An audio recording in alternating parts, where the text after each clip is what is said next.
নমস্কাৰ সকলোকে মোৰ অন্য এটি ৰেচিপি ভিডিঅ'লৈ সকলোকে স্বাগতম জনাইছোঁ। বহুদিন ৰেচিপি ভিডিঅ' দিবলৈ পৰা নাছিলোঁ, সেয়েহে ভাবিলোঁ আজি গৰৈ মাছ আনিছে, গৰৈ মাছ পুৰি পেলাই পিটিকি এটা ভিডিঅ' দি দিওঁ। তাৰ বাবে মই প্ৰস্তুতি চলাই আছোঁ। এয়া গৰৈ মাছখিনি ভালদৰে বাকলি গুচাই পেটু ভিতৰৰ কাণৰ ফুলখিনি ধুনীয়াকৈ এৰুৱাই পেলাই ধুই গেছত পুৰিবলৈ লৈছোঁ। আচলতে গেছত পুৰিব নালাগে, গেছত পুৰা বস্তু স্বাস্থ্যৰ কাৰণে ভাল নহয়, যদিও উপায় নাই আৰু আজি গেছতে পুৰিছোঁ। আৰু কিছুমানে এনেকৈ নুপুৰে, গোটা গোটাকৈ পুৰে, এই বাকলি পেটু এইবিলাক গুচুৱাই নলয়, তেনেকৈ পুৰে। বাট মই এনেদৰে পুৰোঁ। মোৰ দৰে আৰু কোনে কোনে এনেকৈ পুৰে কমেণ্ট কৰিবচোন।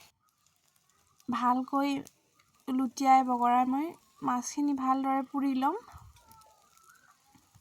জুইৰ ফ্লেমটো মাজে মাজে কম কৰি দিছোঁ আৰু মাজে মাজে বঢ়াইও দিছোঁ ধুনীয়াকৈ।